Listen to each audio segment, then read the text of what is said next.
네, 오늘 요한복음 10장 우리 22절 말씀부터 31절까지의 말씀을 가지고 보고도 듣고도 믿지 않는 세대, 보고도 듣고도 믿지 않는 세대라는 말씀의 제목으로 여러분과 함께 또 귀한 말씀의 은혜를 나누기를 원합니다. 오랜만에 또 사부 예배 왔습니다. 목소리가 조금 평소와는 다르게 차분한 것은 중등부 예배, 고등부 예배, 찬양인도 제가 합니다. 설교도 제가 합니다. 기도도 제가 합니다. 오늘 여러분 만나야 되기 때문에 머릿속으로는 최대한 목소리를 아껴야지 하지만 이게 본성이 그게 안 되나 봐요. 목소리를 다 써가지고 여러분들이 좀 들으시기에 좀 불편할 수도 있을 것 같아서 데시벨을 좀 낮추었는데 혹시나 또 설교하다가 또 올라가게 되면 조금 거북하실 수도 있어요. 하지만 주님이 주신 마음으로 저를 사랑해 주시고 또 귀한 말씀의 은혜를 함께 누리는 이 예배가 되기를 간절히 소망합니다. 할렐루야. 그냥 너무 반가워요. 반가워서 그런 얘기를 하는 거예요. 다른 설교를 하면 이런 얘기를 하지는 않는데 우리 또 졸업생들이 또 있고 오랜만에 보는 얼굴들도 많아서 반가워서 그런 얘기를 합니다. 오늘도 말씀 안에서 함께 아름다운 교제가 있기를 바라고요. 말씀을 나누기 전에 우리 이 성경 말씀 우리 함께 한번 읽고 고백했으면 좋겠는데요. 우리 화면을 보시고 우리 함께 한번 읽어봅시다. 함께 읽습니다. 시작. 여호와는 다시 한번 더 읽겠습니다. 시작. 여호와는 나의 목자시니 내게 부족함이 없으리로다. 할렐루야. 여러분이 이 말씀을 정말 믿으십니까? 만약 여러분들이 이 말씀을 믿고자 한다면, 또 믿는다고 한다면 오늘 저와 여러분의 삶에는 반드시 수정되어야 할 삶의 태도, 그 자세가 하나 있는데요. 저를 따라서 한번 고백해 보시겠습니까? 양이면 양답게 살자. 다시 한번 더, 양이면 양답게 살자. 여러분, 여호와가 나의 목자 되심을 인정하는 것은요, 목자이신 주님 앞에서 우리 자신 또한 양과 같음을 인정하는 것입니다. 여러분, 양이면 양답게 살아야죠. 오늘 양 같은 삶의 회복이 이 예배 자리를 통해 우리의 삶에 온전하게 일어나게 되기를 간절히 소망합니다. 여러분, 유행은 한참 지난 말이긴 하지만요, 이런 표현을 잘 알고 계실 거예요. 여러분, 답정너라는 말 아시죠? 답 없어 정말 너, 이런 얘기가 아니죠. 한번 읽어볼까요? 시작. 답은 정해져 있어. 네, 알고 있죠? 아는 거 맞죠? 답정너 라는 말이 있습니다. 답은 정해져 있고 너는 대답만 하면 돼. 이처럼 강압적이고 혹은 또 무례하기도 하고 존중이 없는 표현이 또 있을까 싶을 정도로 이 답정너라는 표현이 가지는 뉘앙스는 굉장히 강하게 느껴집니다. 저는 이 목회자로서 사역을 한 지가 벌써 한 20년이 됐더라고요. 그 20년이라는 시간 동안 이 사역의 현장에 있으면서 참 많은 다양한 사람들을 만나게 되는데, 특별히 목회자이기 때문에 이 신방을 많이 하게 되고, 특히나 이 청소년 사역을 좀 하다 보면 이 청소년 아이들이 자기의 진로나 친구나 가족 관계, 그리고 여러 가지 다양한 삶의 고민들을 가지고 저를 찾아올 때가 있습니다. 그럼 그 아이들을 상담하게 되는데, 이 목회자로서 사실은 이 성도를 만난다는 것은 참 기쁜 일입니다. 또 상담을 통해서 이 성도들의 삶을 이해하게 되고 또 그 사람을 위해서 기도할 수 있는 이 기도 제목들을 이 상담의 자리, 신방을 통해서 알 수 있기 때문에 사실은 이 모든 성도들과 함께하는 신방은 목회자에게는 두 팔 벌려 환영입니다만, 대부분 좋지만 이 웬만하면 피하고 싶은 이 하기 싫은 상담의 유형이 있습니다. 그게 바로 뭐냐면 이 답정너 스타일의 내담자를 만날 때입니다. 이 상담을 받게 되면 이 상담을 받는 내담자가 이미 본인의 답을 가지고 상담의 자리로 나오면 그것만큼 힘든 것이 없다는 거예요. 왜냐하면 이미 본인이 원하는 답을 가지고 상담을 진행하기 때문에 이 내담자는요, 상담자의 말을 듣지 않습니다. 또는 들으려고 하지도 않는다는 거예요. 이미 자기 내면에 결론이 다 나 있는 상태에서 이 자기가 내린 결론과 판단에 대해 이 권위자의 인정 혹은 지지를 얻기 위해 이 상담자를 찾아오는 경우, 이 답정너의 내담자는 상담자에게 있어서 굉장히 상대하기 힘든 케이스가 됩니다. 이런 유형의 내담자의 가장 큰 문제는 바로 들으려 하지 않는다는 거예요. 오늘 본문 속 유대인들이 딱 답정너 스타일로 지금 예수님께 들이대고 있는 거예요. 말씀을 한번 보면 이 예수님은 지금 우리 세번역에서는 이 성전 봉헌절이라고 하는데요, 이 성전 봉헌절은 우리 개역개정 보통은 우리가 수전절이라고 얘기합니다. 이 수전절이라고 불리는 절기를 지키기 위해서 예수님께서 이 성전 안에 있는 솔로몬의 행각에서 거니실 때 예수님을 찾아온 유대인 무리들의 이 추궁으로 오늘 본문의 사건은 시작이 됩니다. 우리 24절 말씀 우리 함께 한번 화면을 보고 함께 한번 읽어볼까요? 24절입니다. 함께 읽습니다. 시작. 그때에 유대 사람들은 예수를 둘러싸고 말하였다. 당신은 언제까지 우리의 마음을 졸이게 하시렵니까? 당신이 그리스도이면 그렇다고 분명하게 말하여 주십시오. 아멘. 이 말씀을 읽으면요, 유대인들의 모습이 여러분 어떻게 좀 느껴지십니까? 뭔가 예수님에 대해서 관심이 많고 열정이 대단해 보이기도 하지 않습니까? 그런데요, 지금 이 예수님을 대하는 유대인들의 태도는 결코 긍정적인 모습이 아니라는 것을 우리는 이 유대인들의 질문에 대한 예수님의 답변을 통해서 알 수가 있습니다. 이어지는 25절 말씀 우리 다시 한번 함께 읽을까요? 25절입니다. 시작. 예수께서 그들에게 대답하셨다. 내가 너희에게 이 말 하였는데도 너희가 믿지 않는다. 내가 내 아버지의 이름으로 하는 그 일들이 곧 나를 증언해 준다. 아멘. 이 답변 속에 이 예수님의 어떤 불편함이 좀 느껴지지 않으십니까? 다시 이 대화를 한번 정리를 해보면 유대인들은 예수님에게 당신의 정체를 분명하게 밝혀주시라 요청을 하고 있고, 예수님은 그들에게 이미 나는 나의 정체를 너희들에게 다 보여줬어 라고 하는 대화가 지금 이어지고 있는 겁니다.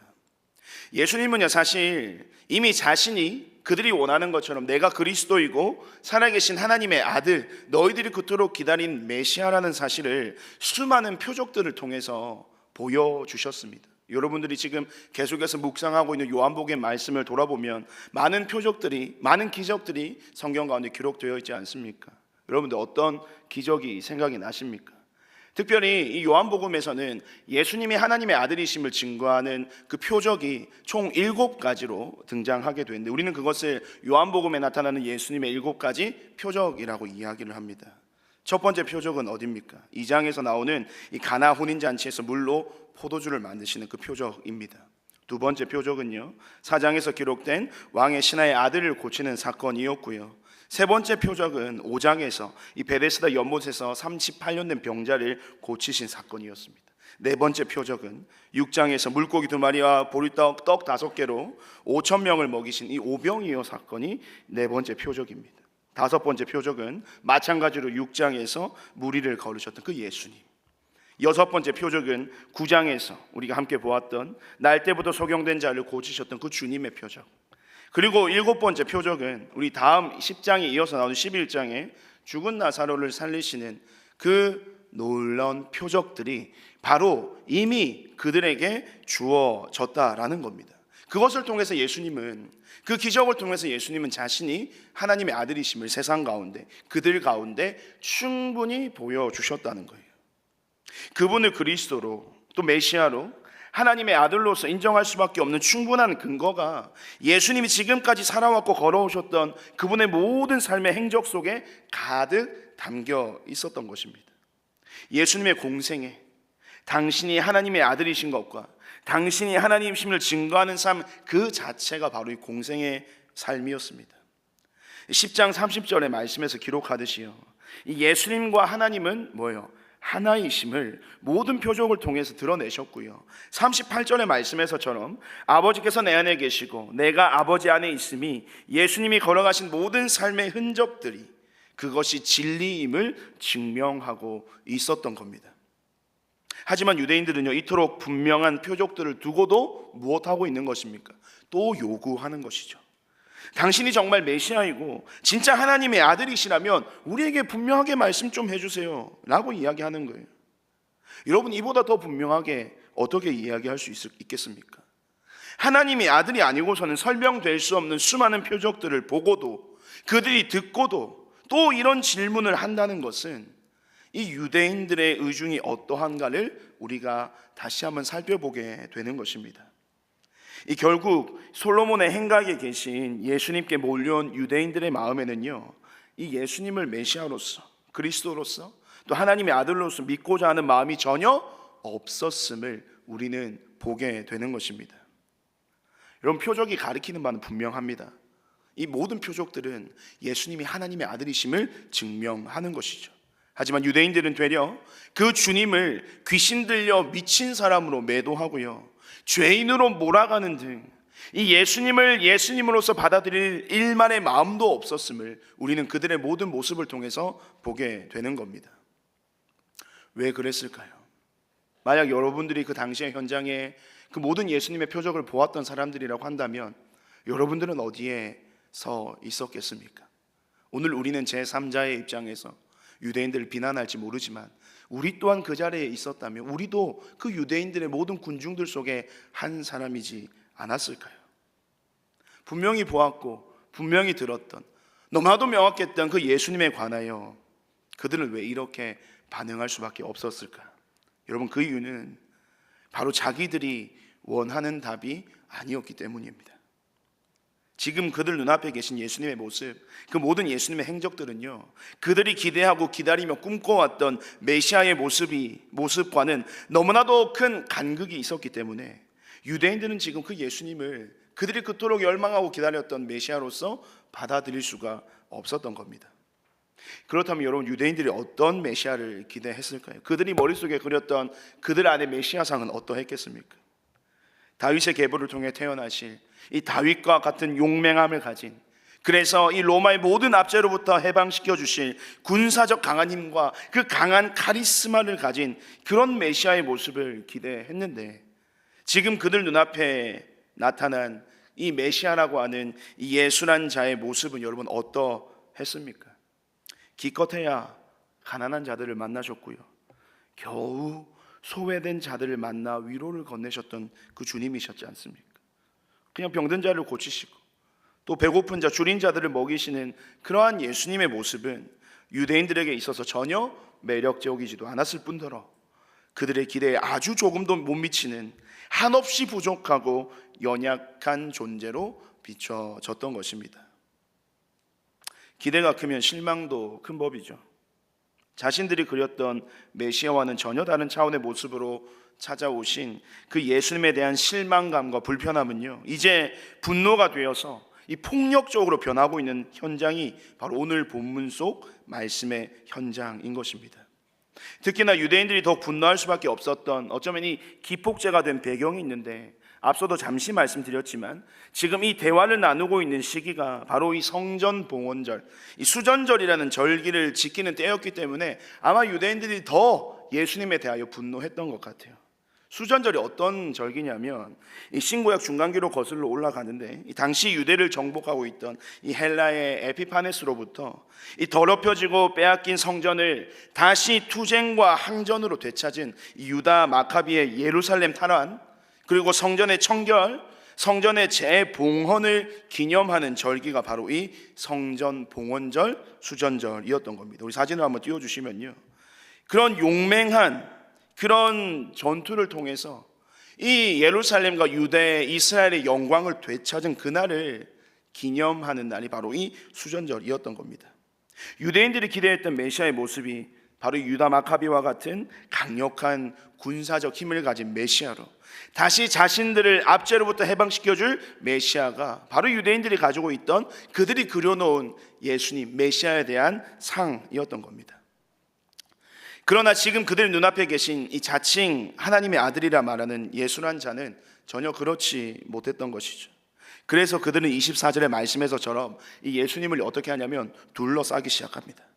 이것은 단순히 사람들이 한 곳으로 군집해 있는 장면을 묘사하는 게 아니고요, 예수님을 둘러싼 이 유대인 무리들이 금방이라도 이 소요 사태를 일으킬 것만 같은 그 모습으로 이 공포스러운 분위기를 조성하고 예수님을 심리적으로나 이 물리적으로나 압박하고 있는 장면이 바로 이 24절의 현장의 진짜 분위기라는 겁니다. 유대인들의 문제는 바로 여기서 나타나는 것이죠. 이미 그들은 자기들의 기대나 생각에 충족되는 이 메시아상을 그려놓고 예수님을 거기에다가 대입시키고 있는 겁니다. 이미 답을 정해놓고 주님께 질문을 했고, 그렇게 그들에게는 어떤 예수님의 말씀도 들리지가 않았던 겁니다.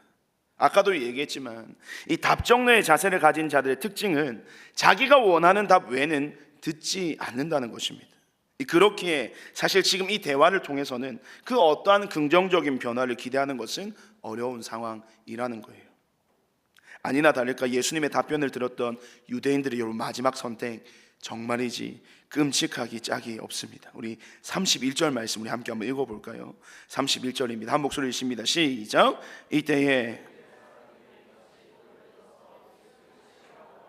여러분 이 말이나 됩니까? 이때 유대 사람들이 다시 돌을 들어서 예수를 치려고 하였다. 예수님의 말씀이 맞았던 거예요. 역시나 그들은 믿지 않습니다. 아니 믿으려고 하지도 않아요.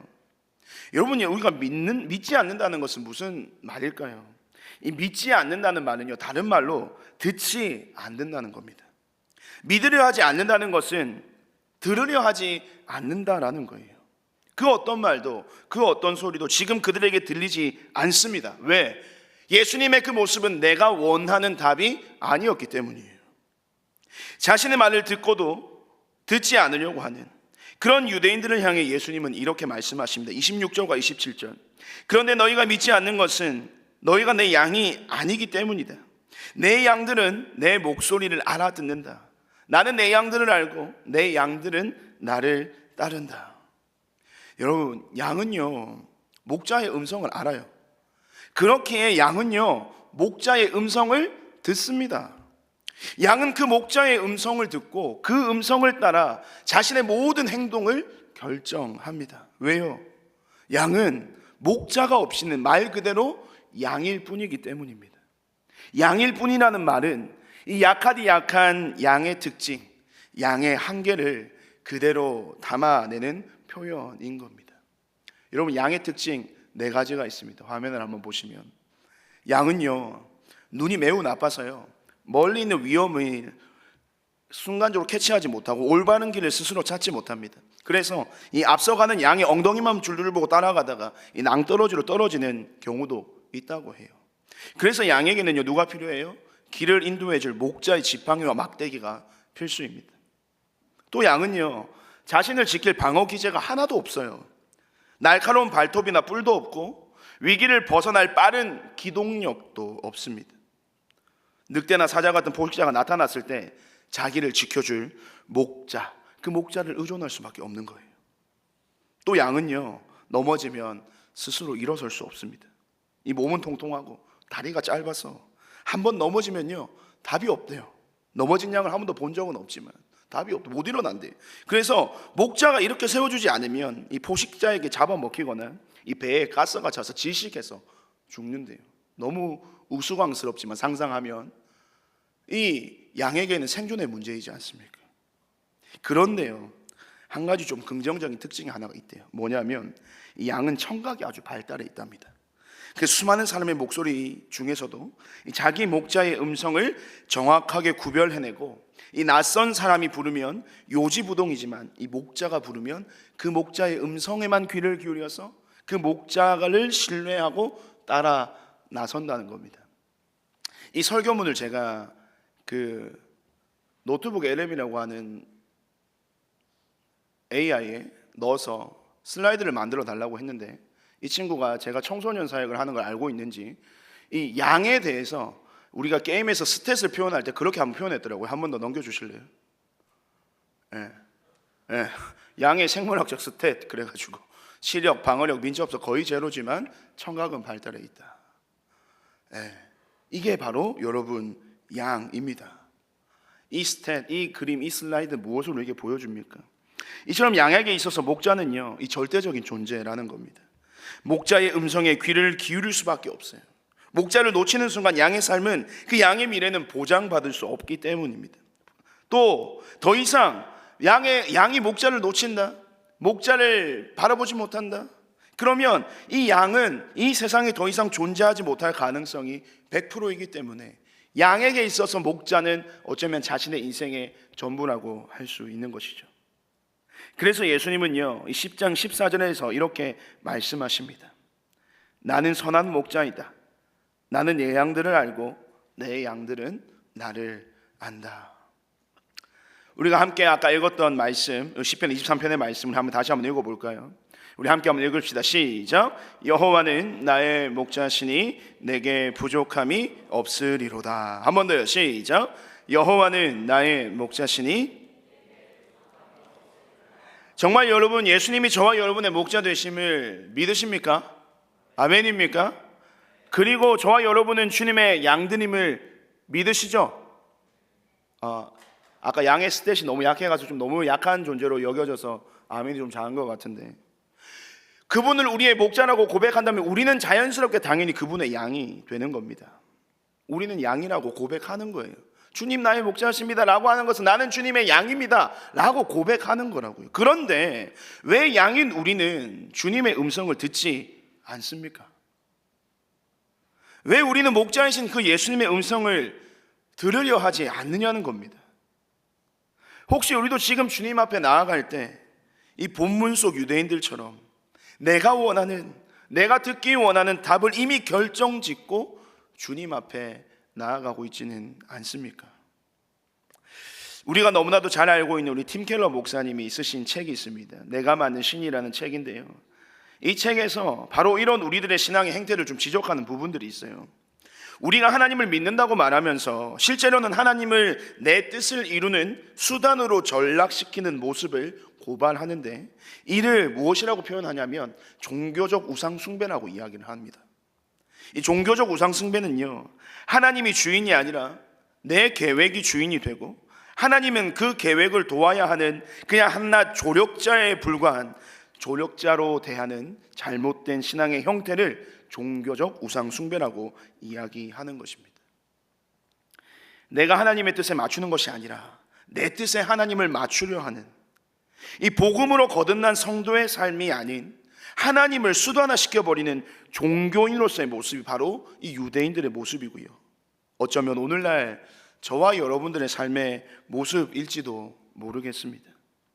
내가 원하는 대로 하고 내가 원하는 대로 듣고 내가 원하는 대로 살 것 같으면 여러분, 하나님 왜 믿습니까? 그냥 자기 뜻대로 살면 되지, 굳이 피곤하게 예배 드리고 말씀 읽고 기도하고 이거 왜 하느냐는 겁니다. 내가 내 삶의 주인이 돼요? 아니, 내가 하나님이 되어 내가 하고 싶은 대로 살면 그만인데 말입니다. 그런데 사실 우리에게는 그럴 만한 용기가 없죠. 그럴 만한 자신도 없습니다. 왜냐하면 저와 여러분은 본능적으로 알거든요. 우리는 안다니까요. 모른 척하고 아닌 척하고 앉아있지만 우리는 본능적으로 압니다. 무엇을요? 우리가 양이라는 사실을 말입니다. 그래서 이 시간 우리 이 예배 자리에 나온 것 아닙니까? 유대인들도 지금 예수님을 향해서 죽일 듯이 달려들지만 사실요, 그들의 행동은 이 목자 없는 양과 같은 그 두려움이 가득했기 때문에 그렇게 분노하고 있는 건지도 모르겠습니다. 왜? 지금 자신이 처한 상황을 스스로 해결해낼 방법과 능력이 없는, 그들도 어쩔 수 없는 목자들이 필요한 양들이기 때문입니다. 다만 그들이 바라는 이 목자상과 예수님이 보여주신 그 목자상이 달랐기 때문에 그들은 지금 자신들이 가지고 있는 답의 기준으로 오답처럼 보이는 그 예수님을 돌로 쳐 죽이려고 달려드는 것입니다. 사랑하는 여러분, 다시 한번 묻겠습니다.